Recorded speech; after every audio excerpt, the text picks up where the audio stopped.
नमस्कार दोस्तों, competition academy के यूट्यूब पोर्टल पे आपका स्वागत है। उम्मीद करते हैं कि आप लोगों की पढ़ाई बहुत अच्छी चल रही होगी, आप लोग अच्छे से पढ़ रहे होंगे। आज 20 मार्च है और आज जो टेस्ट सीरीज है उस टेस्ट सीरीज का हल भी करा देते हैं आप लोगों को। हमारे यहाँ प्रतिदिन टेस्ट सीरीज हो रही है। यदि आप हमारे चैनल पर नए हैं तो चैनल को सब्सक्राइब कर लीजिए। और 50 प्रश्न की टेस्ट सीरीज जो प्रतिदिन होती है व्हाट्सएप पर हमारे पेड मेम्बर्स को दी जाती है। बीच बीच में टेस्ट सीरीज भी हल कराया जाता है, उसका वीडियो जो होता है वो पब्लिक भी कर दिया जाता है, तो उसे भी आप देखें और अपना मूल्यांकन जरूर करें। हमारे यहाँ टीजीटी, पीजीटी, असिस्टेंट प्रोफेसर और यूजीसी नेट के लिए 14 मार्च से ही चौथा हमारा नया बैच चल रहा है, जिसमें आज जो वीडियो लेक्चर लोगों को दिया गया है उसमें रीतिकाल कराया गया है, आधुनिक काल का लेक्चर दिया। आधुनिक काल में भारतेंदु युग, द्विवेदी युग और छायावाद 4 लेक्चर दिए गए हैं, तो इन 4 लेक्चरों को कराया गया है। यदि आप भी जुड़ना चाहते हैं तो आप भी जुड़ सकते हैं। अभी तक जो भी आपकी क्लास छूटी है वो सारे वीडियो लेक्चर, सारे पीडीएफ नोट्स आपको उपलब्ध करा दिए जाएंगे। कल लेक्चर होगा प्रगतिवाद, प्रयोगवाद और नई कविता का, और उसके बाद गद्य विधाओं के विकास की बात की जाएगी। तो इसी तरीके से लगातार हमारे यहाँ कक्षाएँ चल रही हैं। सुबह में पीडीएफ नोट्स दिया जाता है 10 बजे तक, 10 बजे ही टेस्ट सीरीज उपलब्ध कराई जाती है, 2:30 बजे वीडियो लेक्चर दिए जाते हैं, रात में 9 बजे लाइव क्लास कराई जाती है। यदि आप भी जुड़ना चाहते हैं तो यहाँ पर नीचे दिए गए नंबर पर फ़ोन करके, व्हाट्सएप करके फीस और सारी जानकारी आप ले सकते हैं। तो चलिए शुरू करते हैं आज के प्रश्नों को। यदि आप हमारे चैनल पर नए हैं तो चैनल को ज़रूर सब्सक्राइब कर लीजिए, ताकि जो भी वीडियो पब्लिक किया जाए उसका नोटिफिकेशन आप तक ज़रूर पहुँचे। चलिए पहला प्रश्न देखते हैं। निम्न में से असत्य विकल्प कौन सा है? शिव सिंह सरोज कालिदास हजारा पर आधारित माना जाता है। सूफी मत के अनुसार ज्ञान कांड हकीकत को कहा जाता है। सुमित्रानंदन पंत ने मीराबाई को राजपूतानों के मरुस्थल की मंदाकिनी कहा है। विद्यापति के पदों को नागिन की लहरें बच्चन सिंह ने कहा है। तो यहाँ पर आपका जो गलत विकल्प होगा वह होगा डी, क्योंकि विद्यापति के पदों को नागिन की लहरें बच्चन सिंह ने नहीं कहा है, निराला ने कहा है। तो इस तरीके से पहले का उत्तर आपका डी होगा। दूसरा देखें, विद्यापति की पदावली के बारे में निम्न कथन किसका है कि खजुराहो की आध्यात्मिकता या खजुराहो के मंदिर की सी आध्यात्मिकता विद्यापति के पदावली में है? बच्चन सिंह ने कहा है, डॉक्टर नगेंद्र ने कहा है, आचार्य रामचंद्र शुक्ल ने कहा है, रामकुमार वर्मा ने कहा है। तो यहाँ पर आपका उत्तर हो जाएगा ए, बच्चन सिंह। अगला प्रश्न देखें, मसनवी शैली के अंतर्गत लिखे गए ग्रंथों में कौन सा विषय सबसे पहले आता है? तो देखिए, सबसे पहले इसमें ईश्वर की महिमा होती है। पहले नंबर पर मसनवी शैली में ईश्वर की महिमा की जाती है। फिर उसके बाद दूसरे नंबर पर आप देखेंगे जो वर्तमान राजा होते हैं उन राजा की महिमा की जाती है, राजा के वर्णन किया जाता है, राजा के बारे में लिखा जाता है। और तीसरे नंबर पर गुरु की महिमा होती है। फिर उसके बाद चौथे नंबर पर काव्य वस्तु होती है। तो सबसे अंत में मसनवी शैली में काव्य वस्तु आएगा और सबसे पहले ईश्वर महिमा। तो प्रश्न संख्या 3 का उत्तर ए होगा। मैंने इसलिए चारों बता दिया है क्योंकि आप देखते हैं अक्सर परीक्षाओं में पूछा जाता है कि मसनवी शैली के अंतर्गत किसी भी रचना की विषय वस्तु का सही क्रम क्या होगा। तो इस तरीके से प्रश्न भी पूछे गए हैं। प्रश्न संख्या 4 देखें, जीवन की नश्वरता को उद्घाटित करते हुए किसकी पंक्तियां हैं कि 4 दिन की चांदनी फिर अंधियारा पाक? विकल्प है कबीर, खुसरो, जायसी, बिहारी। तो आपका उत्तर हो जाएगा मलिक मोहम्मद जायसी। मलिक मोहम्मद जायसी की ये पंक्तियां हैं कि 4 दिन की चांदनी फिर अंधियारा पाक। अगला प्रश्न देखें, सूफी मत में 4 लोकों की परिकल्पना की गई है। शरीयत की अवस्था में साधक किस स्थिति में रहता है? आपका उत्तर होगा नासूत। अब यहाँ चारों विकल्प आपको जान लेना जरूरी है। नासूत क्या है, मलकूत क्या है, बजरुल क्या है और लाहूत क्या है? देखिए, शरीयत, तरीकत, मारिफत और हकीकत ये आपको पता होगा। अगर हम भारतीय भक्ति अवस्था के भारतीय पद्धति की अगर हम बात करें तो सबसे पहले कहेंगे कर्मकांड। कर्मकांड के बाद होगा आपका उपासना। उपासना के बाद होगा आपका सिद्धावस्था। कल मैंने लाइव क्लास में आप लोगों को कराया भी था, याद होगा। और सिद्धा अवस्था के बाद यहाँ पर हो गया आपका ज्ञान कांड। तो इस तरीके से कर्म कांड, उपासना, सिद्धावस्था और ज्ञान कांड, जिसे शरीयत, पहले को शरीयत, दूसरे को तरीकत, फिर इसके बाद में मारिफत और फिर हकीकत कहा जाता है। जिसके तहत कर्म कांड यानी शरीयत, उसके तहत नासूत होता है। नासूत को भारतीय पद्धति में कहते हैं नरलोक। नासूत अर्थात नरलोक। मलकूत जो कि तरीकत के अंतर्गत आएगा, जिसे कहते हैं चित्त जगत। बजरुल या जबरूत, जिसे कहते हैं आनंदमय जगत। लाहूत, जिसे कहते हैं ब्रह्म जगत, जो हकीकत के तहत आएगा। तो इसे भी मिलाने के लिए आप लोग ध्यान रखें, कॉपी पेन अगर आपके पास है तो ज़रूर लिख लें। कर्म कांड के आगे लिख लें शरीयत, शरीयत के आगे लिख लें आप नासूत यानी नरलोक। उपासना यानी तरीकत, जिसके तहत आएगा मलकूत, जिसे हम चित्त जगत कहते हैं।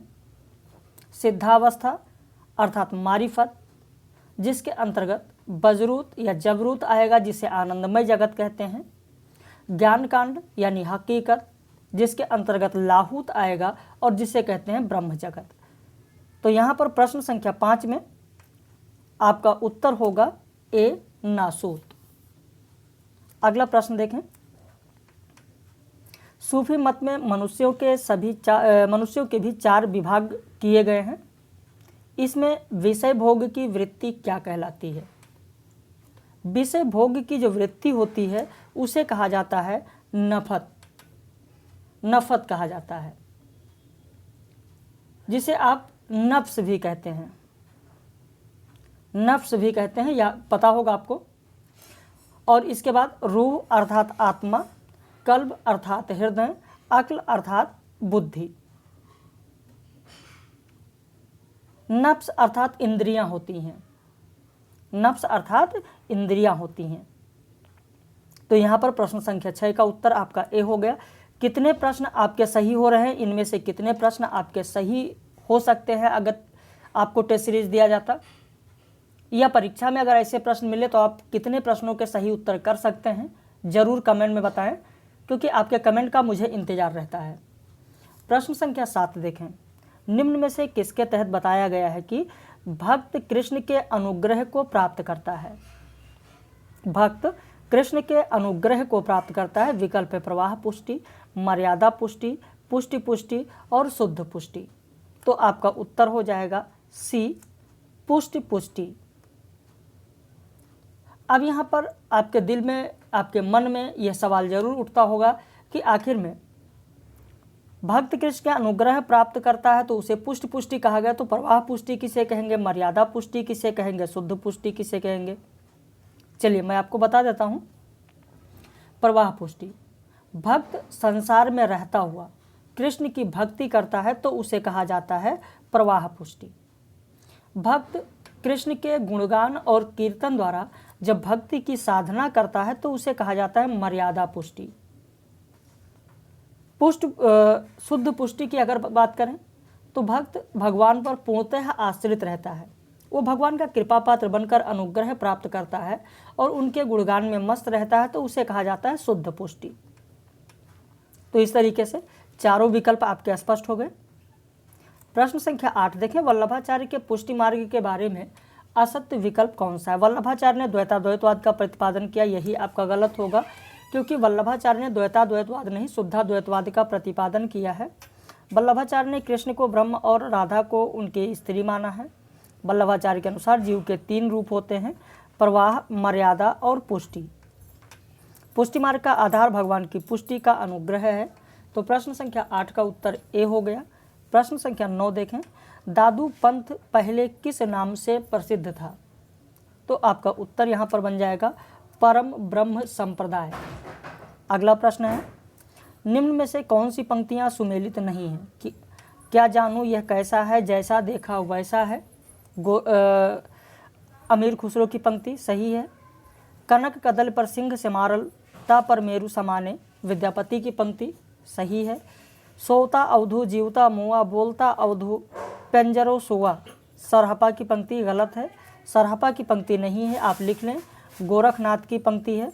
किसका बेटा किसकी बहू आप सवारथ मिलिया सहू, चरपटनाथ की पंक्ति है। तो प्रश्न संख्या 10 का उत्तर आपका हो गया सी। प्रश्न संख्या 11 देखें। भले बुरे सब एक सम, जो लो बोलत ना है, जान परत है काग ऋतु वसंत के माहे। उपयुक्त पंक्तियां किसकी हैं? वृंद, आलम, बोधा, विद्यापति। आपका उत्तर हो जाएगा यह पंक्तियां वृंद की हैं।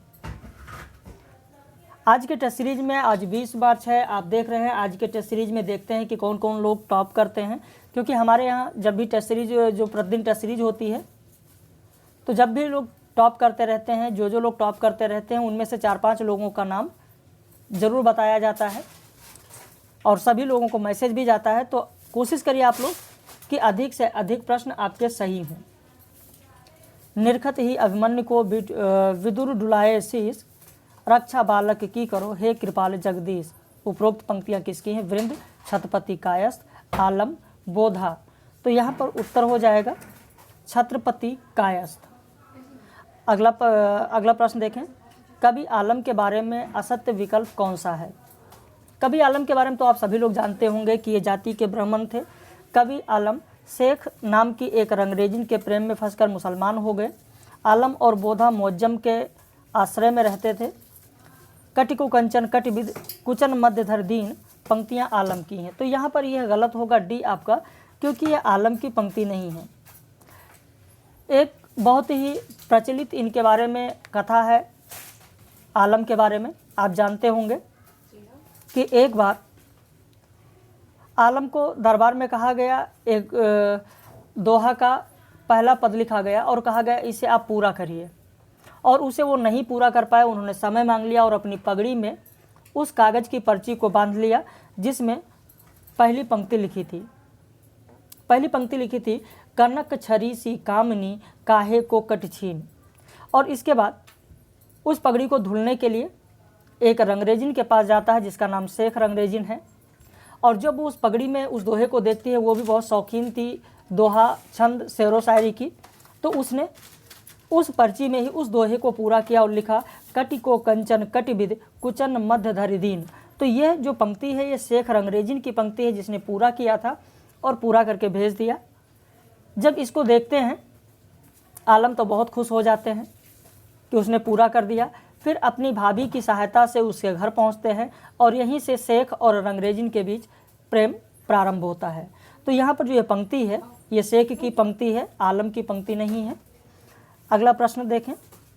श्रीधर, जिनका नाम मुरलीधर है, द्वारा रचित जंगनामा नामक ऐतिहासिक प्रबंध काव्य में किनके बीच युद्धों का वर्णन है? उत्तर हो जाएगा जहांदार शाह और फर्रुख सियर। 14 का उत्तर आपका डी होगा। 15 देखें। अद्वैतवादी के अनुसार जीव और ब्रह्म एक है या संसार सत्य है? जीव और ब्रह्म अलग अलग हैं, ब्रह्म विशेषण युक्त है। यहाँ पर आपका उत्तर होगा जीव और ब्रह्म एक है, ऐसा माना गया है अद्वैतवाद में। अगला प्रश्न है, निम्न में से असत्य विकल्प कौन सा है? असाहित्यकृत हंसावली की रचना का स्रोत विक्रम बैताल की कथा है। माता प्रसाद गुप्त ने चंदायन को लोरकाहा नाम दिया है। दामोदर कवि ने अपनी रचना लखनसेन पद्मावती कथा को श्रृंगार और प्रेम कथा कहा है। मंझन की रचना मधुमालती में बहुपत्नीवाद का सर्वथा अभाव है। इनमें से गलत कौन सा होगा? इनमें से गलत होगा आपका सी, क्योंकि दामोदर कवि ने अपनी रचना लखनसेन पद्मावती कथा को श्रृंगार और प्रेम कथा नहीं कहा है, वीर कथा कहा है। क्या कहा है? तो वीर कथा कहा है, ध्यान रखिएगा। 16 का उत्तर आपका सी होगा। अगला प्रश्न, तब घर में बैठे रहे नाहिन हाट बाजार, मधुमालती मृगावती पोथी दोय उचार। उपर्युक्त पंक्ति किसकी है? मंझन, कुतुबन, जान कवि, बनारसी दास। यहाँ पर आपका उत्तर होगा डी, बनारसी दास। बनारसी दास ने अपनी आत्मकथा जो अर्धकथानक लिखी है, अर्धकथानक में 2 प्रेमाख्यानक की चर्चा की है, का उल्लेख किया है। एक है मृगावती और दूसरा है मधुमालती। तो ये बनारसी दास की पंक्ति है अर्धकथानक की कि तब घर में बैठे रहें नाहिन हाट बाजार, मधुमालती मृगावती पोथी दो उचार। अगला प्रश्न है, दक्षिण भारत के शायर नुसरती ने किस रचना के आधार पर दक्कनी उर्दू में गुलशन इश्क नाम से एक प्रेम कथा लिखी? विकल्प है मधुमालती या कुतुबन की मृगावती या पद्मावत या प्रेमावती। आपका उत्तर हो जाएगा मंझन कृत मधुमालती के आधार पर दक्षिण भारत के शायर नुसरती ने गुलशन इश्क नाम से एक प्रेम कथा लिखी थी। प्रश्न संख्या 19 देखें, निम्न में से असत्य विकल्प कौन सा होगा? मलिक मोहम्मद जायसी का प्रिय अलंकार उत्प्रेक्षा है। मलिक मोहम्मद जायसी शेरशाह के समकालीन तथा सूफी फकीर शेख मोहिंदी के शिष्य थे। आचार्य रामचंद्र शुक्ल ने पद्मावत की कथा का पूर्वार्ध कल्पित और उत्तरार्ध को ऐतिहासिक कहा है। पद्मावत का सिंगल द्वीपखंड हिंदी साहित्य की अनुपम निधि है, गलत है। डी विकल्प गलत है, क्योंकि पद्मावत का सिंगल द्वीपखंड नहीं बल्कि नागमती वियोग खंड हिंदी साहित्य की अनुपम निधि है। नागमती वियोग खंड, ध्यान रखिएगा, बहुत ही महत्वपूर्ण है। अगला प्रश्न है, निम्न में से असत्य विकल्प कौन सा होगा? चित्रावली के लेखक उस्मान हाजी बाबा के शिष्य थे। चित्रावली में अंग्रेजों के द्वीप का भी वर्णन किया गया है। रौस्तुल हकायक के लेखक नूर मोहम्मद दिल्ली के बादशाह औरंगजेब के समकालीन थे। नूर मोहम्मद के अनुराग बांसुरी में चौपाइयों के बीच में बरवे का प्रयोग किया गया है। तो यहाँ पर सी गलत होगा, क्योंकि रौस्तुल हकायक के लेखक जो नूर मोहम्मद थे वो दिल्ली के बादशाह औरंगजेब के समकालीन नहीं थे, मोहम्मद शाह के समकालीन थे। दिल्ली के बादशाह मोहम्मद शाह के समकालीन थे। अगला प्रश्न है, ऋतुपर्ण किस काव्य का नायक है? आपका उत्तर हो जाएगा डी सत्यवती कथा। सत्यवती कथा का नायक ऋतुपर्ण है। और अगर हम यहाँ पर थोड़ी सी बात करें रूपमंजरी की, तो रूपमंजरी में देखेंगे कि कृष्ण और रूपमंजरी हैं। मधुमालती की अगर हम बात करें तो इसमें मनोहर हैं, मधुमालती हैं, ताराचंद हैं, प्रेमा हैं। वहीं मृगावती की अगर बात करें तो इसमें राजकुमार और मृगावती हैं। तो इस तरीके से इनमें जो नायक हैं उनका भी ध्यान आपको रखना है, क्योंकि इस पर आधारित भी प्रश्न पूछे जाते हैं। अगला प्रश्न है, निम्न में से असत्य विकल्प कौन सा है? आचार्य रामचंद्र शुक्ल के अनुसार श्रद्धा और प्रेम के योग का नाम भक्ति है। सात्वत धर्म के प्रवर्तक वासुदेव माने जाते हैं। भागवत धर्म के बाद क्रमशः सात्वत, पंचरात्र तथा नारायणी धर्म का उद्भव हुआ। पंचरात्र में रात्र शब्द का अर्थ है वस्तु। यहाँ पर उत्तर आपका डी गलत होगा, क्योंकि पंचरात्र में रात्र शब्द का अर्थ वस्तु नहीं है। रात्र शब्द का अर्थ है ज्ञान। देखिए इसमें जो पंचरात्र है, परम तत्व पहला, दूसरा मुक्ति, तीसरा भुक्ति, चौथा योग और पांचवा संसार यानी विषय। इन पांचों को मिलाकर इस पंचविधि ज्ञान वचन को पंचरात्र धर्म कहा जाता है। पंचरात्र में पांच कौन कौन से हैं मैंने आपको बताया, फिर से सुन लीजिए। पंचरात्र में परम तत्व पहला, दूसरा मुक्ति, तीसरा भुक्ति, चौथा योग और पांचवा विषय यानी संसार। ये पंचविध ज्ञान वचन है और इन्हीं को पंचरात्र धर्म कहा जाता है। अगला प्रश्न देखें, निम्न में से असत्य विकल्प कौन सा है?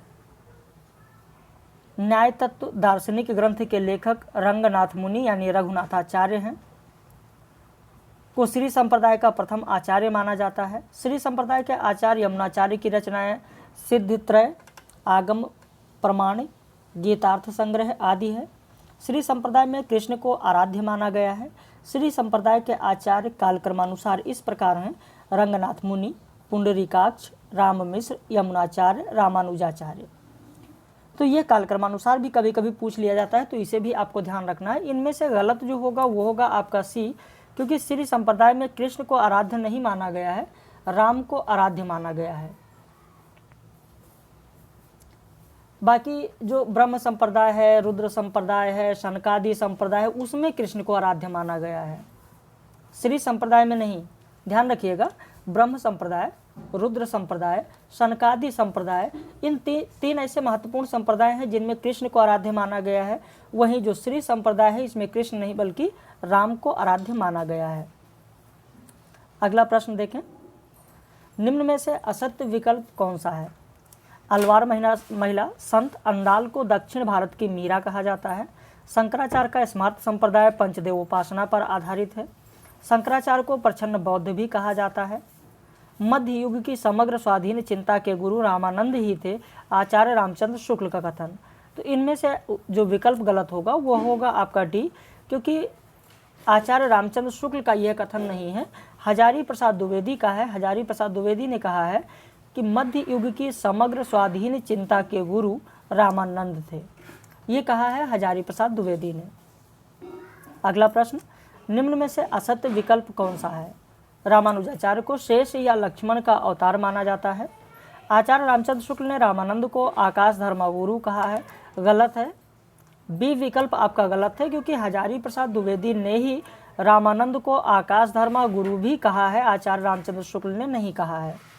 रामानंद ने रामावत संप्रदाय के लोग वैरागी कहे जाते थे। रामानंदी संप्रदाय में गलता, जो कि अजमेर में है, को उत्तर भारत का उत्तर तोत्रादि कहा जाता है। प्रश्न संख्या 26 देखें, निम्न में से असत्य विकल्प कौन सा है? अग्रदास ने रसिक संप्रदाय की स्थापना की। कीलदास ने तपसी शाखा की स्थापना की। अग्रदास को रसिक संप्रदाय में अग्रअली भी कहा जाता था। रुक्मणी मंत्र, स्वर्गारोहण अग्रदास की रचनाएं हैं। इनमें से उत्तर होगा आपका डी विकल्प गलत है, क्योंकि रुक्मणी मंगल, स्वर्गारोहण यह अग्रदास की रचनाएं नहीं है, विष्णुदास की हैं। अगर आपके पास कॉपी पेन हो तो ज़रूर लिख लें, क्योंकि हमारे जितने पुराने मेंबर्स हैं या पुराने मेंबर्स हैं वो जानते हैं कि जब भी हमारे वीडियो देखने बैठें आप तो कॉपी पेन लेकर बैठें, ताकि जो भी चीज़ें अलग से बताई जाएँ उन्हें आप ज़रूर लिख लिया करें, इससे आपकी तैयारी बेहतर हो जाएगी। अगला प्रश्न है, निम्न में से असत्य विकल्प कौन सा है? तुलसीदास की भक्ति भावना दास्य भाव की थी। रामविलास शर्मा ने तुलसीदास को जातीय कवि कहा। नाभादास ने तुलसीदास को कलिकाल का वाल्मीकि कहा, कलिकाल का कालिदास कहा। भारतवर्ष का लोकनायक वही हो सकता है जो समन्वय करने का अपार धैर्य लेकर आया हो, हजारी प्रसाद द्विवेदी ने कहा। देखिए, जो चीज़ें सत्य होती हैं वो सबसे पहले निकलती हैं। नाभादास ने तुलसीदास को कलिकाल का कालिदास नहीं बल्कि कलिकाल का वाल्मीकि कहा है। तो प्रश्न संख्या 27 का उत्तर आपका हो जाएगा सी। 28 देखें, निम्न में से असत्य विकल्प कौन सा? आज पीडीएफ स्पष्ट नहीं आया है, इसलिए मैं पढ़ देता हूँ पूरा। निम्न में से असत्य विकल्प कौन सा है? हजारी प्रसाद द्विवेदी ने रामचरितमानस को लोकमंगल की साधना अवस्था का काव्य माना है, गलत है। हजारी प्रसाद द्विवेदी ने नहीं, बल्कि आचार्य रामचंद्र शुक्ल ने रामचरितमानस को लोकमंगल की साधनावस्था का काव्य माना है। हजारी प्रसाद द्विवेदी ने नहीं, आचार्य रामचंद्र शुक्ल ने माना है। अयोध्याकांड को रामचरितमानस का हृदय स्थल कहा जाता है। अयोध्याकांड के चित्रकूट सभा को आचार्य रामचंद्र शुक्ल ने एक आध्यात्मिक घटना की संज्ञा दी है, सही है।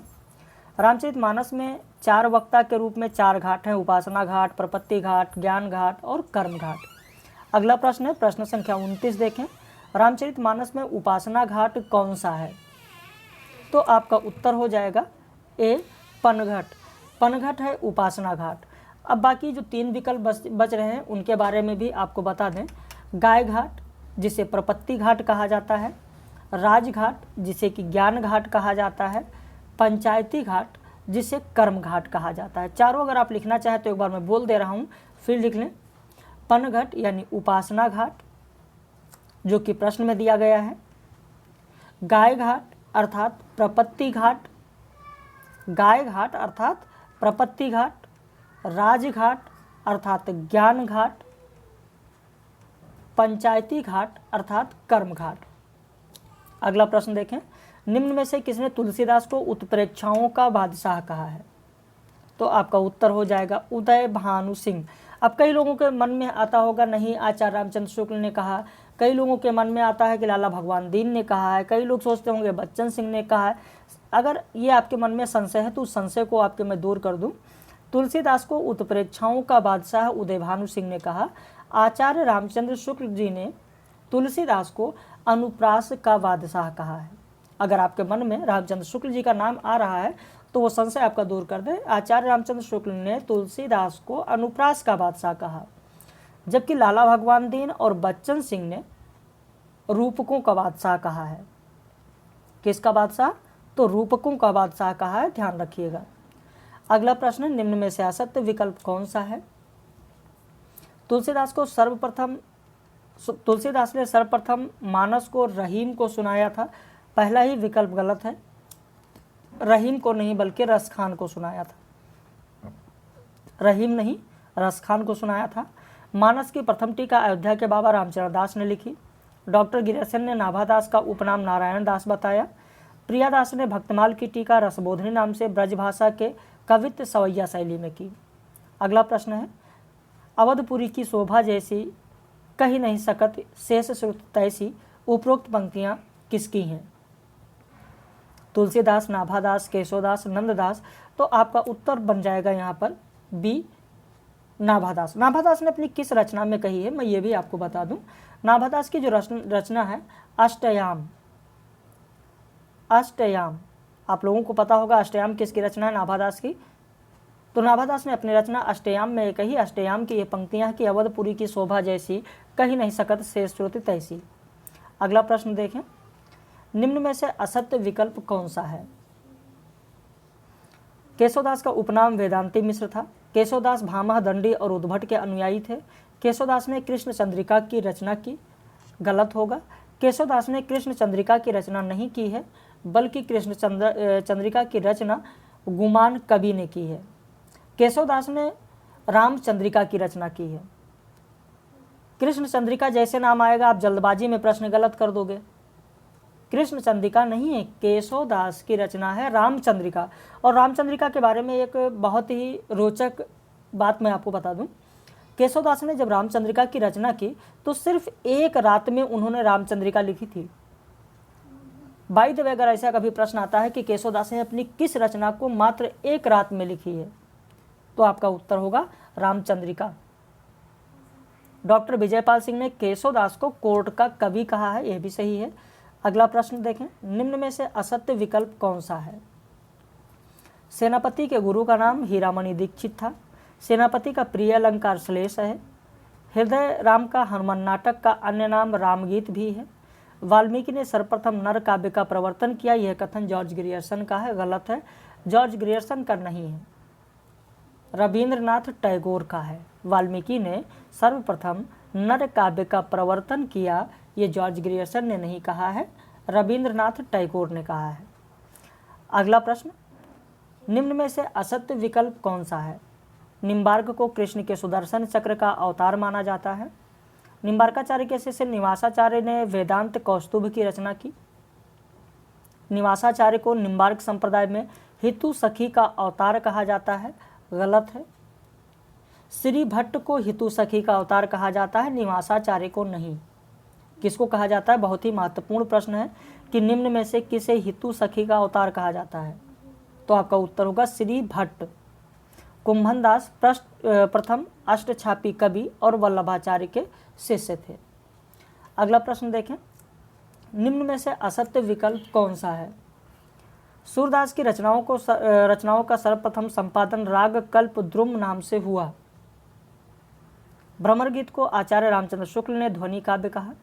सूरदास का प्रथम पद निम्न है, खंजन नयन रूप रस माते, अतिशय चारा चपल अनियारे, पल पिंजरा न समाते। यही आपका गलत होगा, क्योंकि ये सूरदास का अंतिम पद है, पहला पद नहीं है। यहाँ लिखा है प्रथम पद, इसीलिए गलत है, ये सूरदास का अंतिम पद है।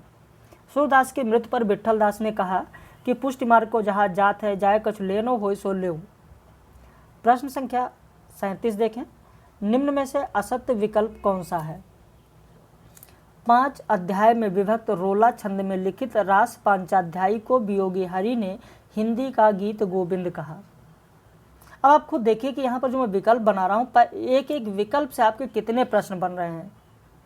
भाई, रास पांचाध्यायी को किसने हिंदी का गीत गोविंद कहा? तो वियोगी हरि ने। या वियोगी हरि ने किसे हिंदी का गीत गोविंद कहा? या गीत गोविंद कितने अध्याय में विभक्त है? या गीत गोविंद किस छंद में लिखित है? तो बहुत सारे प्रश्न आपके बन सकते हैं। इसीलिए मैं कहता हूँ कि कॉपी पेन लेकर बैठें, और जो इसी तरीके से प्रतिदिन टेस्ट सीरीज हमारे यहाँ हो रही है। 14 मार्च से हमारा नया बैच, चौथा नया बैच चल रहा है, जो TGT PGT assistant professor, JIC प्रवक्ता और यूजीसी नेट जेआरएफ के लिए है। मूलतः हमारे यहाँ जो लोग जुड़ते हैं वो JRF के लिए जुड़ते हैं, क्योंकि आप प्रश्नों की क्वालिटी आप देख रहे हैं, वीडियो लेक्चर की क्वालिटी आप देख रहे हैं। बहुत सारे कई लोगों ने कहा सर डेमो दे दीजिए, फ़ोन करते हैं कहते हैं सर डेमो दे दीजिए। भाई हमारे यहाँ स्पेशल कोई डेमो नहीं दिया जाता है औरों की तरह कि जो टॉपिक अच्छा हो वो दे दिया जाए लोगों को डेमो और बच्चा देखकर एडमिशन ले ले, ऐसा नहीं है। हमारे चैनल पर बहुत सारे वीडियो पड़े हैं, आप कोई वीडियो देखिए, जब आप खुश हो जाइए, आपको लगे कि नहीं यहाँ से कुछ भला हो सकता है, तो आप एडमिशन लीजिए हमारे यहाँ। भाई आप पैसा लगाएंगे, गार्जियन पैसा दे रहा है, तो जब तक आपको आपके मन के मुताबिक चीज़ें ना मिले तब तक फिर पैसा लगाने का क्या मतलब होगा। आपको आपका परिणाम ना मिले, रिजल्ट ना मिल पाए, फिर कोचिंग करने का क्या मतलब रह जाएगा। तो ये सारी चीज़ें देखिए, मेरा भरसक प्रयास यही रहता है कि आपको इतना मैटर दिया जाए और इस तरीके का मैटर दिया जाए कि उसके अलावा किसी चीज़ को पढ़ने की ज़रूरत ना हो और आप सफल हो जाएं। चलिए प्रश्न संख्या 37 देखते हैं। नंददास को जड़िया कवि कहा जाता है। स्वामी हरिदास को सखी संप्रदाय में गुरुदेव नाम से पुकारा जाता था। चैतन्य महाप्रभु का मूल नाम विशंभर मिश्र या इनका अन्य नाम निमाई गौरांग भी था। यहाँ पर आपका उत्तर सी होगा। यहाँ पर जो सी विकल्प में लिखा हुआ है कि स्वामी हरिदास को सखी संप्रदाय में गुरुदेव नाम से जाना जाता था, गलत है, क्योंकि स्वामी हरिदास नहीं बल्कि बिहारिन दास को गुरुदेव नाम से पुकारा जाता था। अगला प्रश्न है, निम्न में से असत्य विकल्प कौन सा है। हित हरिवंश अपनी रचनाओं को मधुरता के कारण कृष्ण की बंसी के अवतार कहे जाते हैं। हरिराम व्यास को वैष्णव भक्तों में विशाख सखी का अवतार माना जाता है। रहीम के मदनाष्टक का आधार रसमंजरी है। रहीम कृत खेट कौतुकम जातकम एक ज्योतिष ग्रंथ है। आपका उत्तर होगा सी। रहीम के मदनाष्टक का आधार जो बताया गया कि रसमंजरी है, ध्यान दीजिएगा, बरवय नायिका भेद अवधी भाषा में लिखा गया रीत निरूपक काव्य है और इसकी रचना संस्कृत के भानुदत्त की रसमंजरी के आधार पर हुआ है। ठीक है, तो यहाँ पर सी गलत होगा। रसमंजरी इसका आधार नहीं, मदनाष्टक का आधार नहीं है। अगला प्रश्न देखें, किस ग्रंथ को पद्मावत की छाया कहा जाता है। आपका उत्तर हो जाएगा सी, चित्रावली।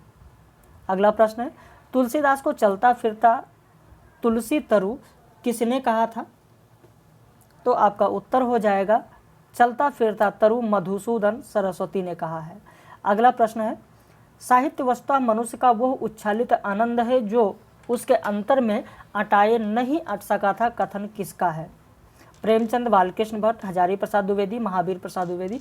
मैं आपको बता दूं यह प्रश्न एक बार आया था, शायद पीजीटी में आया था ये प्रश्न, जिसमें नंद दुलारे वाजपेयी भी विकल्प में थे और वो गलत होगा, नंद दुलारे वाजपेयी नहीं है, बल्कि इस प्रश्न का उत्तर हो जाएगा आपका सी, हजारी प्रसाद द्विवेदी। आपका 41 का उत्तर होगा सी, हजारी प्रसाद द्विवेदी। अगला प्रश्न देखें, निम्न में से असत्य विकल्प कौन सा है। काशिका पाणिनि कृत अष्टाध्यायी की टीका है। काशिका की रचना जयादित्य और वामन ने किया। काशिका के प्रथम 5 अध्यायों की रचना वामन ने, शेष जयादित्य ने किया। काशिका में कुल अध्यायों की संख्या 8 है। इनमें से गलत विकल्प होगा आपका सी, क्योंकि काशिका में ठीक है पाणिनि की अष्टाध्यायी की ही तरह 8 अध्याय हैं, लेकिन जो पहले 5 अध्याय हैं उन 5 अध्यायों की रचना जयादित्य ने किया है। शेष अंत की जो 3 रचनाएं हैं, 3 अध्याय हैं, उनका रचना वामन ने किया है। और यहाँ पर लिखा है कि काशिका के पहले 5 अध्याय की रचना वामन ने किया, इसलिए गलत है। पहले 5 अध्याय की रचना जयादित्य ने किया और अंतिम 3 अध्याय की रचना वामन ने किया है। निम्न में से किसका जन्मकाल बाद का है। आपका उत्तर हो जाएगा डी, ठाकुर। बिहारी की दोहों की चमत्कार पूर्ण तुलना संस्कृत, उर्दू, फारसी के कवियों से किसने की है। आपका उत्तर हो जाएगा ए, हजारी प्रसाद द्विवेदी। अगला प्रश्न है, घरानंद रीति काव्य की किस धारा के कवि हैं। तो आपका उत्तर होगा यहाँ पर बी, रीति मुक्त काव्य। अगला प्रश्न है, निम्न में से असत्य विकल्प कौन सा है। सुजान चरित के लेखक सूदन हैं। विरह वारिस और इश्कनामा बोधा की रचना है। ललित ललाम वृत्त कौमुदी मतिराम की रचना है। रस केलवल्ली वृंद की रचना है। गलत है, रस केलवल्ली वृंद की रचना नहीं है, बल्कि यह रचना घरानंद की है, वृंद की नहीं है, घरानंद की है। अगला प्रश्न है, ब्रजभाषा आधुनिक कालीन प्रसिद्ध कवि कौन है। आपका उत्तर हो जाएगा सी रत्नाकर हैं। अगला प्रश्न, निम्न में से असत्य विकल्प कौन सा है? वियोगी हरि ने वीर सतसई लिखकर सतसई काव्य परंपरा को आगे बढ़ाया। चरखे की गूंज, असहयोग वीणा वियोगी हरि की रचना है। प्रेम शतक, प्रेम पथिक, प्रेमांजलि, चरखा स्रोत अनूप शर्मा की रचना है। वीर सतसई पर वियोगी हरि को मंगला प्रसाद पारितोषिक पुरस्कार मिला। यहाँ पर उत्तर हो जाएगा आपका सी, यह भी रचनाएं वियोगी हरि की हैं, अनूप शर्मा की नहीं है। अगला प्रश्न देखें, निम्न में से असत्य विकल्प कौन सा है?